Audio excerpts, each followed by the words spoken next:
Berikut ini isi sebuah ungkapan tentang negeri yang dianugerahi Tuhan sumber daya alam yang sangat luar biasa. Satu, kita booming minyak di tahun 70-an. Pada saat itu, ternyata rakyat dan negara nggak dapat apa-apa. Malah anehnya, Pertamina hampir bangkrut. Pertanyaan berikutnya, kemana duitnya? Berikutnya adalah di tahun 80-an, kita booming kayu. Yang kemudian hutan Sumatera dan Kalimantan dibabat habis, dijual oleh oligarki rakus.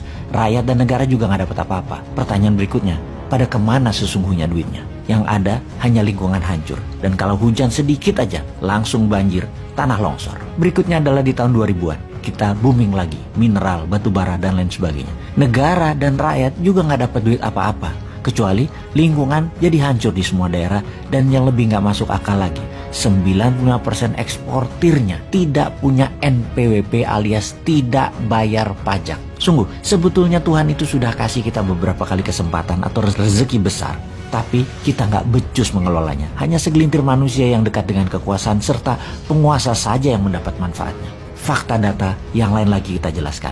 Dari tahun 2000 hingga sekarang tahun 2022, GDP per kapita naik 250%, yaitu kontribusi zaman Pak SBY itu naiknya 215%.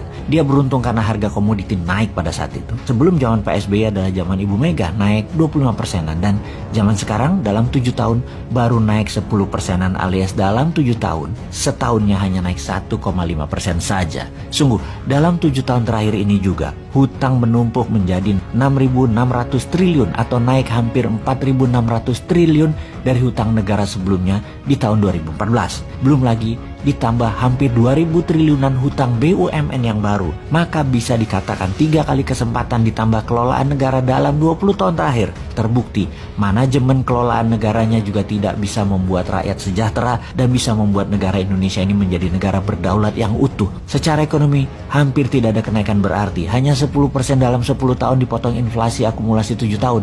Ya minus lah negara Indonesia ini. Semua ini karena apa? Karena sistem bernegaranya kah? Karena sistem politiknya kah? Atau individu pemimpinnya? Atau orang-orang di sekelilingnya yang tidak mampu? Banyak memang sudah dilakukan, infrastruktur benar dibangun. Namun BUMN yang membangun kok bangkrut?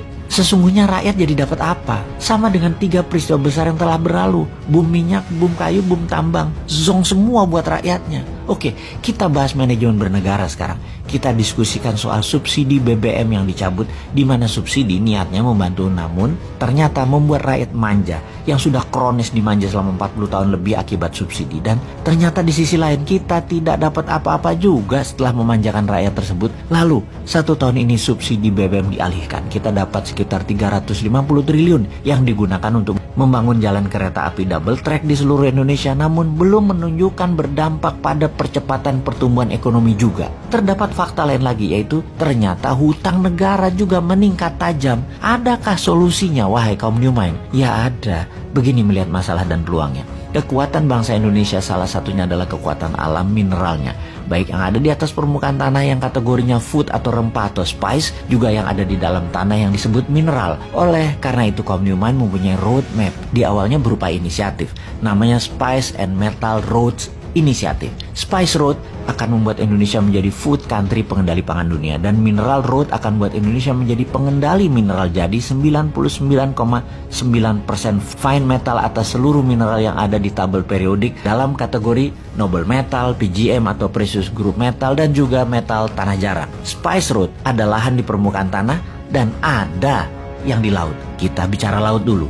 Kita akan berantas illegal fishing. Kapal-kapal nelayan asing terutama Tiongkok akan ditenggelamkan dengan cara keras. Seperti zaman Bu Susi dulu yang ternyata membuat gak nyaman banyak pejabat pro Tiongkok. Dan Bu Susi keluar dari kabinet karena mengganggu income pejabat pro Tiongkok. Kita akan hajar lebih sadis dari Bu Susi ke depannya. Kalau perlu Bu Susi lagi pelaksanaannya dan ditambah power lebih besar lagi dia. Apa yang terjadi kemudian? Pasti industri perikanan cold storage di Filipina, Malaysia, Thailand, Vietnam, dan RRC atau Tiongkok bakal kosong alias tutup.